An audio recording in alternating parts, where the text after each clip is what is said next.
નમસ્કાર મિત્રો, વિડીયોમાં તમારું સ્વાગત છે। જી હા મિત્રો, અત્યારે હાલ મોટા અને મહત્વના સમાચાર સામે આવી રહ્યા છે। તો મિત્રો, સમાચારમાં વાત કરીએ તો જયપુરમાં કાળજુ કંપાવતો અકસ્માત સર્જાયો છે।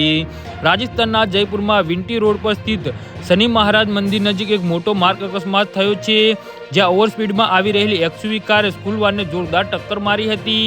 આ ટક્કર એટલી ભયાનક હતી કે બાળકોને લઈ જતી વાન લગભગ 15 ફૂટ દૂર સુધી ફંગોળાઈને પલટી થઈ ગઈ હતી। આ ગંભીર અકસ્માતના વાનમાં સવાર કુલ 10 બાળકોમાંથી 6 બાળકોને ગંભીર ઇજાઓ પહોંચી છે। તમામ ઘાયલો બાળકોને તાત્કાલિક સારવાર માટે ખાનગી હોસ્પિટલમાં ખસેડવામાં આવ્યા છે, જ્યાં તેમની સારવાર ચાલી રહી છે। ઘટના બાદ એક્સયુવી કારનો ડ્રાઈવર પોતાનું વાહન ઘટના સ્થળે જ મૂકીને તુરંત જ ફરાર થઈ ગયો હતો। પોલીસને આ ઘટનાની જાણ થતાં તેઓ તરત જ સ્થળ પર પહોંચી ગયા હતા અને પોલીસે એક્સયુવી વાહનને જપ્ત કરીને ફરાર ડ્રાઈવરની શોધખોળ શરૂ કરી છે। આ આખી ઘટના નજીકમાં લગાવેલા સીસીટીવી કેમેરામાં કેદ થઈ ગઈ છે અને જેના ફૂટેજ મદદથી પોલીસે આગળની કાર્યવાહી હાથ ધરી છે। જી હા મિત્રો, તો આના વિશે તમારું શું કહેવું છે તો નીચે અમારી કમેન્ટ બોક્સમાં જરૂરથી જણાવજો અને અમારી યુટ્યુબ ચેનલને સબસ્ક્રાઇબ કરવાની ભૂલતા નહીં। ધન્યવાદ।